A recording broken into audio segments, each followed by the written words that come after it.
Je suis avec Moustapha Abdraman pour la revue de la presse de Bonfiré de tous les jeudis soirs. Moustapha, bonsoir. Bonsoir Aminata Yayamaga. Qu'est-ce qui fait la une des journaux de cette semaine? Cette semaine, les journaux se sont essentiellement intéressés à ce qu'il faut qualifier de défaillance de la stratégie militaire de notre pays à la suite de la multiplication des attaques terroristes. Il y a cette question de libération de prisonniers politiques et cette énième annonce probable d'un remaniement du gouvernement de Oumoudou Mahamadou. La situation sécuritaire s'aggrave dans la région de Tillabéri. Le quotidien L'Enquêteur affirme que le président Bazoum Mohamed est englué dans la lutte contre le terrorisme.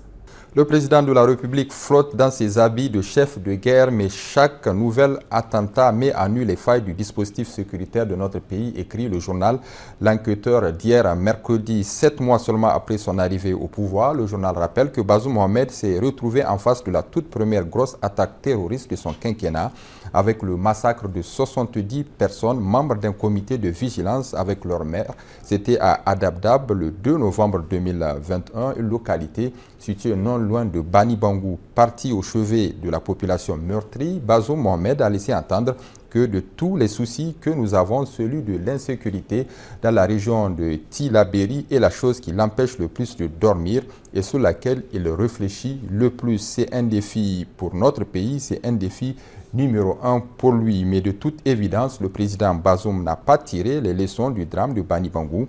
Bazoum Mohamed qui a expliqué au Forum international sur la paix et la sécurité en Afrique de décembre 2021 tenu à Dakar que les États sahéliens comme le nôtre travaillent pour mettre sur pied une stratégie militaire adaptée aux défis en faisant recours à des techniques et à des moyens de nature à rendre la guerre la moins asymétrique possible, n'a toujours pas mis en place la dite stratégie et entre-temps, les terroristes continuent de piller, tuer et s'aimer le chaos dans le pays. L'opinion publique pointe les défaillances sécuritaires aussi visibles que le nez au milieu du visage.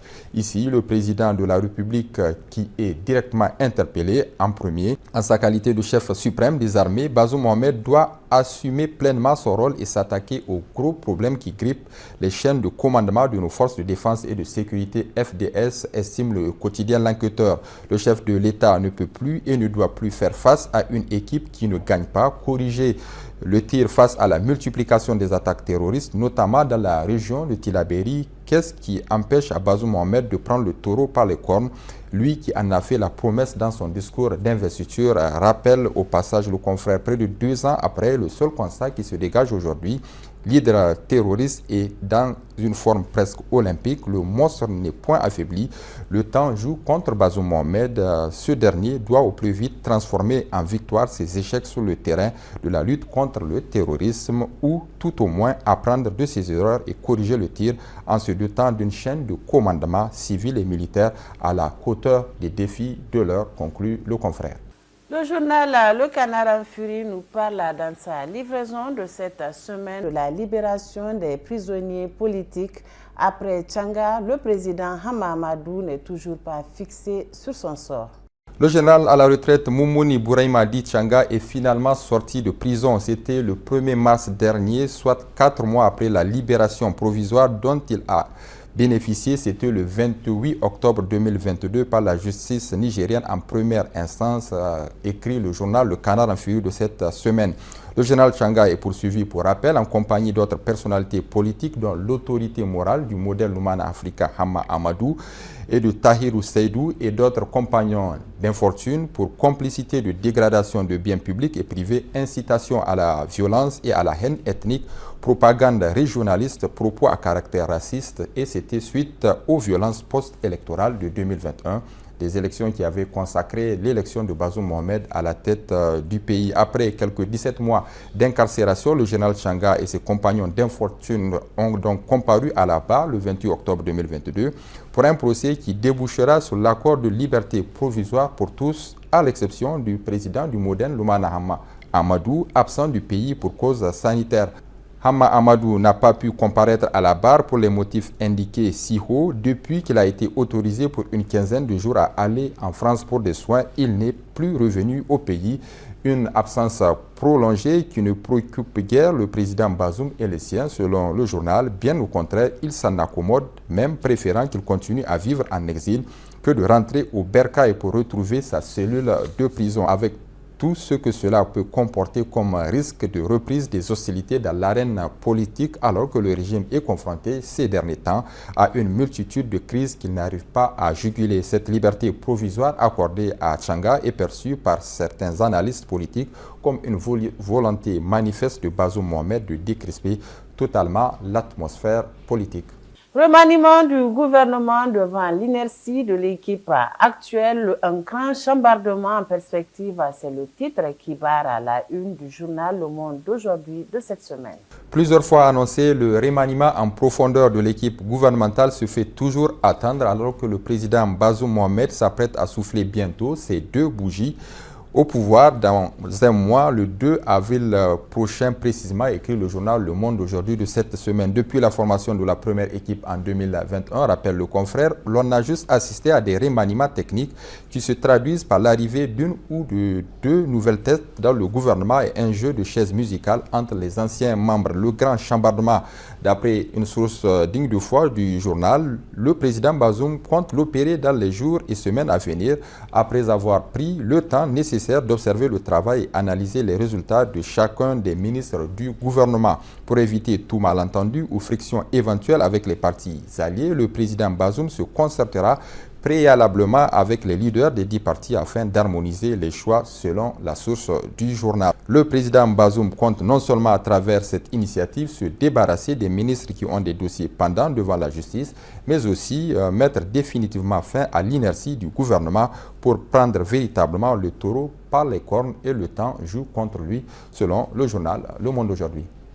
Et pour le journal La Roue de l'Histoire, 3 catégories de ministres sont ciblées. Effectivement, Aminata, le journal précise qu'à cette étape, il s'agit d'aller pour le président Bazoum vers une équipe de technocrates véritablement engagés à faire bouger les lignes et qui peut produire des résultats probants afin de booster le pays vers le développement. Ainsi, dans le cadre du prochain remaniement, 3 catégories de ministres sont sur la ligne de départ.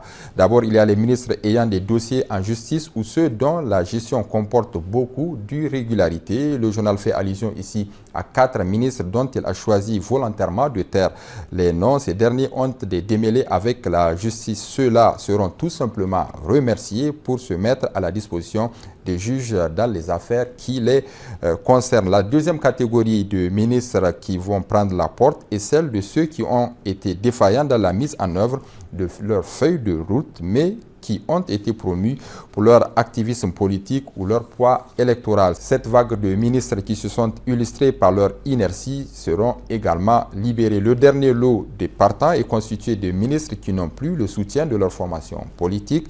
Dans le cadre de la promotion interne des militants, certains partis politiques vont certainement opérer des changements. Ce qui est sûr, ce remaniement ministériel est tant attendu au niveau de l'opinion publique nationale, qui estime qu'au regard des grandes ambitions du président de la République et des défis multiformes qui se posent au pays, il est toujours bien de renouveler et de requinquer l'équipe gouvernementale.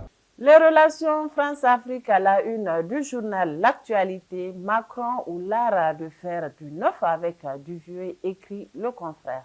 La pression de l'opinion publique africaine semble couper le sommeil aux dirigeants français au point où ils sont incapables d'élaborer une politique africaine cohérente, écrit le journal L'Actualité de cette semaine. Chassés par les militaires maliens et burkinabés, les Français tentent encore maladroitement des ajustements de leur politique africaine. Le président Macron veut donner un nouvel élan à la coopération, mais les propositions faites dans ce sens quelques jours avant son voyage en Afrique centrale ressemblent à du déjà vu.